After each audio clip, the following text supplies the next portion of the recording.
वो एक कहावत कहते हैं ना कि खरबूजे को देखकर खरबूजे का रंग बदलता है, या जब इंसान बड़ी मुश्किल में होता है, जान हलक में अटकी होती है, तो इंसान हाथ पांव मारकर अपना बेस्ट निकाल देता है। यही कहानी शुभमन गिल की।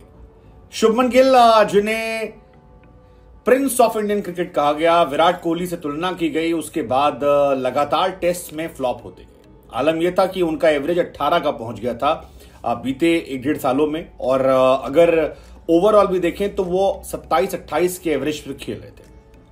लोगों ने कहना शुरू कर दिया कि भैया काहे का प्रिंस, ये तो घंटे का प्रिंस है। उधर जायसवाल जो है वो कहर बरपा रहे थे, दोहरा शतक, उससे पहले 80, 85, 90, उससे पहले T20 में शुभमन को रिप्लेस।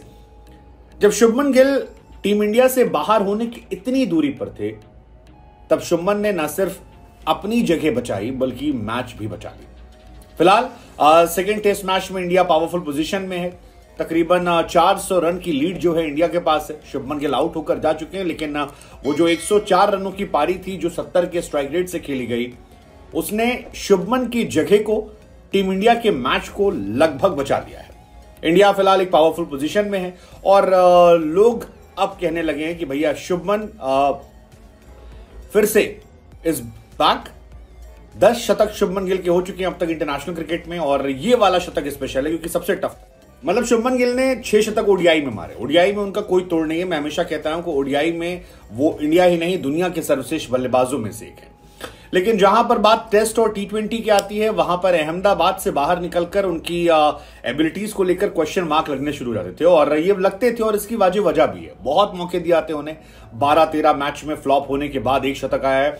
बट अच्छी बात यह कि सही समय पर आया है, और यही है कि वो जो अहमदाबाद वाला टैग है उससे किसी और को बाहर नहीं निकलना होगा, उससे खुद शुभमन गिल को अपने आप को निकालना पड़ेगा। और आज वो काम उन्होंने किया, अच्छी बल्लेबाजी की, अच्छा शतक मारा।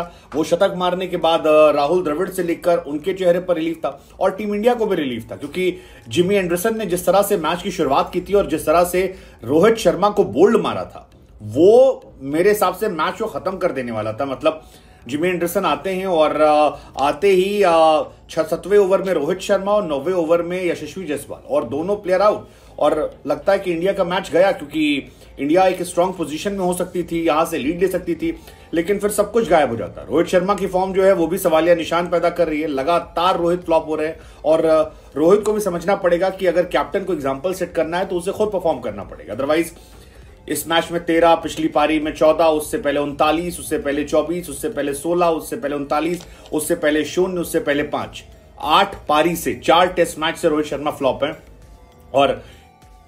और इसी वजह से था कि ये मैच भी अगर हारती तो इंडिया सीरीज में बाहर होने के चांसेस बढ़ाते, बहुत चांसेस बढ़ जाते। इनफैक्ट कई और प्लेयर भी जिनसे उम्मीदें थी, जैसे रजत पाटीदार से उम्मीद थी, पाटीदार भी आउट हो गए। श्रेयस अय्यर का खराब फॉर्म जो है वो लगातार जारी है, मतलब अय्यर भी उसी राह पर चले गए जहां पर हर मैच में 20, 25, 28, इसके ऊपर वो जाते नहीं, 50 नहीं बना पाते हैं, और लगातार संघर्ष कर रहे हैं। आज भी 29 रन बनाए 55 गेंदों पे, तो उनकी भी खराब फॉर्म जारी है। ऐसे में एक प्लेयर का टिकना जरूरी था, और वो एक प्लेयर जो है वो शुभमन गिल हुए, और उनका बखूबी साथ निभाया अक्षर पटेल ने। अक्षर पटेल की बैटिंग की जितनी तारीफ करेंगे उतना कम है। बहुत शानदार बल्लेबाजी कर रहे हैं, और धीरे धीरे एक बैट्समैन के तौर पर भी टीम में अपनी जगह पक्की करते जा रहे हैं। बिकॉज अगर आप उनके स्टार्ट्स देखोगे, इस मैच में 45 थे, 27, 17, 44, 80, 15 नॉट आउट, 12, 74, 84, 34। तो ये एक बैट्समैन जो टेलेंडर है वो आता है, इस तरह परफॉर्म करता है, तो इससे टीम का मनोबल भी बढ़ता है, और एज अ इंडिविजुअल भी आपका मनोबल बढ़ता है कि आप टीम में जगह डिजर्व करते हैं। And we are very happy कि रविंद्र जडेजा जब नहीं मौजूद है टीम में, तब यहां पर इन्होंने टिककर ये मैच बचाया है।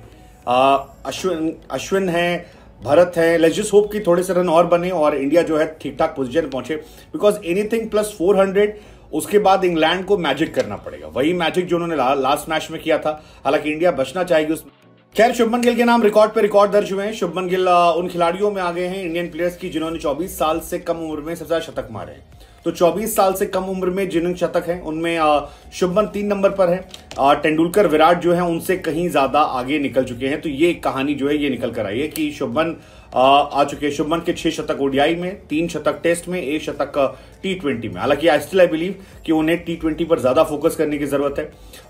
तेंदुलकर वॉज ग्रेट, ग्रेट, मतलब आप उनकी ग्रेटनेस समझिए कि 24 साल की उम्र में तेंदुलकर के 30 शतक थे, 30 सेंचुरीज। गिल के अभी 10 हैं। विराट कोहली के 21 थे, हालांकि विराट ने बाद में पेस पकड़ी, बट जस्ट इमेजिन तेंदुलकर 24 साल की उम्र में क्या कह रहे होंगे। एंड आई बिलीव की wonders to cricket. But again welcome back Shubman Gill. Let's just hope कि आप अब समझें, रियलाइज करें। और आज अच्छी चीज ये लगी कि उन्होंने जायसवाल से सीखा कि एग्रेसिव क्रिकेट खेलना है, बिकॉज इस पिच पर अगर आप धीरे खेलोगे तो आप अय्यर बन जाओगे। उन्होंने रेहान अहमद को टारगेट किया, छक्का चौका चौका, तो वो एवरेज में भी उनके नजर आता है कि जब आप उनका स्ट्राइक रेट देखते हो तो वो 70 का नजर आता है। और यही वजह है कि जल्दी जल्दी खेलने पे ये कहानी आगे बढ़ी। फिलहाल शुभमन गिल ने अपनी पोजीशन और मैच लगभग दोनों बचा लिया है। लेट्स जस्ट होप कि इंडिया ये मैच जीते और विराट कोहली जब लौटे तो इंडिया 1-1 की बराबरी पर हो, जिससे इंडिया लीड लेकर आगे ये सीरीज जीत पाए। अगर एंडरसन ये गेंदबाजी कर रहे हैं, आई एम एक्सपेक्टिंग बुमराह इस इनिंग में तो कहर